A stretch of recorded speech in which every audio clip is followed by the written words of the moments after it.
एक ऐसा पेड़ जो मनुष्य की तरह बोलता है, बात करता है। राजा के हुक्म से उसका खास भरोसेमंद मंत्री गांव के सरपंच को अपने साथ ले पेड़ का रहस्य जानने के लिए चल पड़ता है। कुछ ही देर में मंत्री और ग्राम प्रधान उन बोलने वाले रहस्यमयी चंपा और बांस के पेड़ों के पास पहुंच जाते हैं। सरपंच के साथ राजा के खास मंत्री को देख गांव वाले भी उत्सुकतावश आसपास इकट्ठे हो जाते हैं। मंत्री जब घोड़े से उतरकर उस चंपा के पौधे के पास जाकर देखता है तो उसे बिल्कुल उसी अवस्था में पाता है जिस प्रकार गांव प्रधान जी ने दरबार में राजा को बताया था। बांस के पेड़ों के बिल्कुल बीच में खड़ा चंपा का पौधा अपनी अलग ही छटा बिखेर रहा था। उसके फूलों से उठती भीनी भीनी खुशबू से कुछ देर के लिए तो मंत्री जी भी मदमस्त हो जाते हैं। तंद्रा टूटते ही उन्हें राजा का आदेश याद आता है तो वे उस चंपा के पौधे के पास जाकर जैसे ही उसके फूल को तोड़ने के लिए अपना हाथ आगे बढ़ाते हैं, तभी चंपा के पौधे से मानव आवाज आती है जिसे सुनकर मंत्री ठिठक कर रुक जाता है। चंपा का पौधा बोला, हे बांस भैया,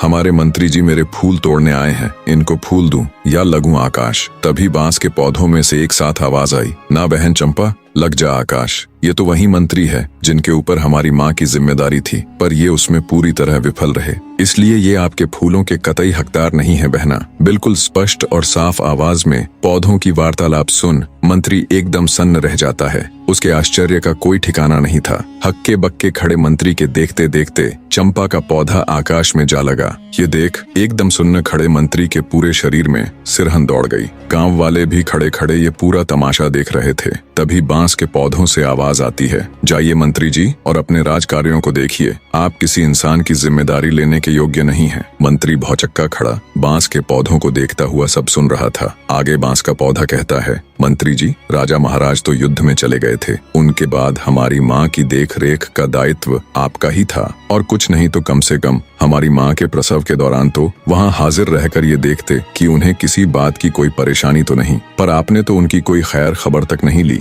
बांस के पेड़ों की आवाज सुन हैरान खड़ा मंत्री विचार करता है कि ये पौधे बोल कैसे रहे हैं और इतना सब कैसे जानते हैं। वो सोचता है, बात तो बिल्कुल सही कह रहे हैं, मैंने रानी राजलक्ष्मी की कोई सुध नहीं ली। ये सोचकर मंत्री आत्मग्लानि से भर उठता है। सोचा, ये तो उससे बड़ी भूल हो गई। राजा की गैर हाजिरी में उसे रानी राजलक्ष्मी को गर्भावस्था में संभालना चाहिए था। मंत्री जी सोचते हैं, इसका मतलब क्या रानी राजलक्ष्मी के साथ कोई बड़ा षड्यंत्र हुआ था या कुछ और बहुत बुरा जो वो नहीं जानते। ये विचार आते ही उसने जब ये सब उन पौधों से जानना चाहा तो उनमें से कोई आवाज नहीं आई। जब बहुत प्रयास करने पर भी पौधों ने कोई जवाब नहीं दिया तो हैरानी के साथ साथ आत्मग्लानि से भरे मंत्री जी बोझिल हृदय के साथ वापस राजमहल की तरफ चल पड़ते हैं। बने रहे।